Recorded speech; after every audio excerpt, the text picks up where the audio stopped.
Stop sweating bullets in your 4Runner. Here's why your AC isn't working. Alright, let's dive in. When your Toyota 4Runner AC stops blowing cold air, it can be a real bummer. But don't worry, we've got your back. First up, check your low refrigerant is the most common issue. Look for leaks or cracks in the hoses. If it's low, you might need a recharge.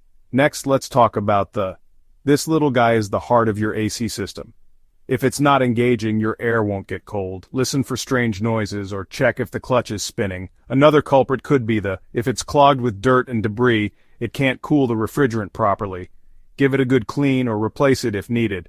How about if your AC is making noise but no air is blowing, this might be the issue. Check the fuses and wiring to make sure everything's connected and functioning.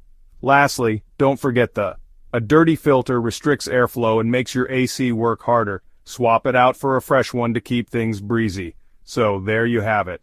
With a few simple checks, you can get your Toyota 4Runner's AC back in action. Stay cool out there. Thanks for watching, and don't forget to like and subscribe for more handy car tips.